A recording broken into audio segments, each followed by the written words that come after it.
What really got me interested in this camera and the entire GFX line from the start was first and foremost the size of the sensor. I noticed firsthand with larger film formats that they do have some image characteristics that you just have to see for yourself to understand. I shot a ton of large and medium format film and never lost my affinity for the image quality. So I was really excited when the GFX cameras were announced. The first one I tried was the 50R. I'd say still-wise, it's still my favorite, and ergonomically-wise, it was my favorite until this camera. I loved using the 50R to shoot stills with, but the video features were really lacking, so I also tried the GFX 100. Each time I was really amazed at the still image quality, especially with that 100 megapixel sensor. I don't usually change my composition by cropping in. However, every little chunk of the 100 megapixel sensors are usable. You can crop in as much as 60 to 75%, and there's still a nice image there. However, the lack of professional video features and recording capabilities made me sell them off. It came down to I just couldn't justify keeping basically what was a really nice stills camera. As far as the body goes, this is one of my all-time favorite cameras for how it feels in my hand. Whatever the material is that's used on the exterior of this camera is just phenomenal, and it feels like it was made by astronauts who quit the space program to make camera bodies. The EVF, which has 9 million dots, is noticeably better than any other mirrorless camera's EVF I've ever used. It's big, bright, and clear. I really like the tilt adapter made for the EVF. I'm 6'5", and my kids are 2'5" and 3'5", and when I'm trying to get photos and videos of them, it's nice to not have to bend over backwards. It also swivels. It allows you to still have that third point of contact when you're shooting video. Unfortunately, the tilted cage that I have for this camera doesn't allow you to use the adapter because it's fitted around the EVF. In general, I find the Fuji menu system easy to navigate. There's also enough custom buttons that combined with the Q or quick menu, I really only have to go into the menu system to find some obscure setting every now and then. I also love this little top status screen, which can either show you the normal useful information, or with the push of a button, it can show you a histogram. I love this, and now that I've used it, I want it on all the other cameras that I have.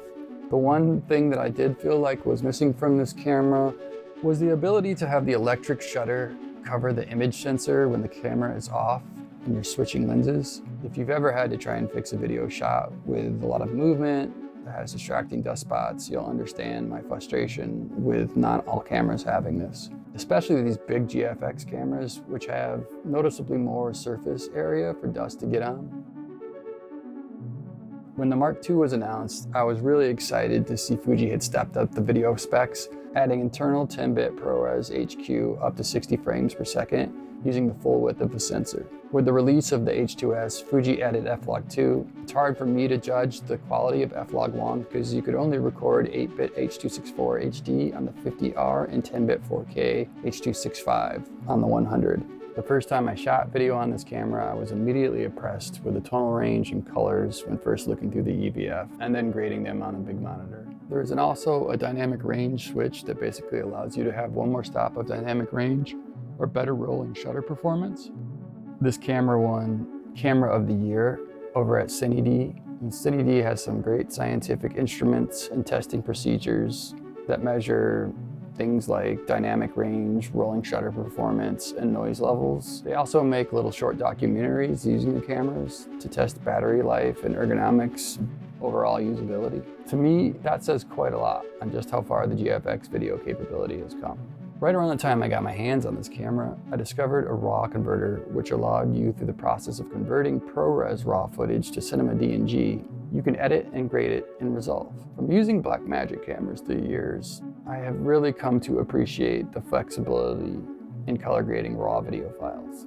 It's one of those things that might seem like a luxury or overkill, but now that I've used it in my work, I really don't like not having it. I'm actually optimistic because Fuji, similar to Panasonic, has a good track record of adding functionality through firmware updates. They have really improved the IBIS on this camera. There's a lot of situations where I love to shoot handheld, but with those previous models I didn't feel comfortable. The combination of the improved IBIS and using the wonderful EVF as a third point of contact makes this camera one of my favorite to shoot handheld with. The first feature films I got to work on were documentaries, And while you never want to rely strictly on autofocus, it's nice to have because unlike stuff shot in a controlled studio environment, you don't have a focus puller or the ability to ask someone to redo a scene. The AI subject tracking was one of the first things that I was really impressed by. I always test subject tracking AF out on my kids because there's nothing logic to what they do. And I have to say I was really impressed with how this camera did.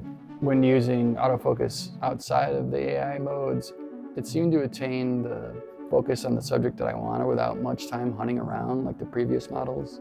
From the little testing I did with wildlife, birds in this case, I thought it was actually pretty good. There are some things to consider when potentially moving to this mount. First off, if you're brand new to medium format, or you're like me and it's been quite a while since you used one, you should be aware that since we're increasing the sensor size, there's a 0.79 crop on the focal length if you want to have an idea of what field of view you'll get from a given focal length. And as far as cine lenses go, there is a good amount of PL and EF lenses that have a 45mm image circle. But I decided to go with the dual lens APO mini primes after trying them out.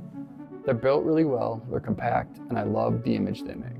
I was able to find adapters for both PL and EF lenses with built-in Vari-ND, which is always my preferred way of adding neutral density to a camera that doesn't have it built in. All things considered, this is by far the best GFX camera. It's truly a joy to use, and it's obvious this was a passion project for the Fuji GFX design team. They improved nearly everything that was lackluster on the previous editions of the camera, and they package it in one of the best ergonomic and functional camera bodies that I've ever used.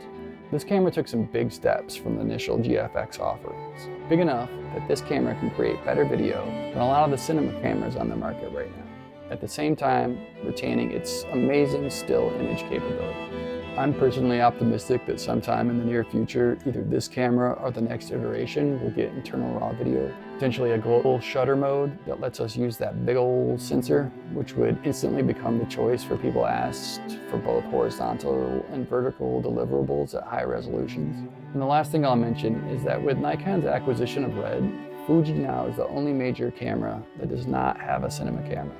If they were going to release something that had a GFX sensor with a global shutter and a cinema body with proper connections and long battery life, I think it would convince more and more people to invest in the GFX bodies and glass.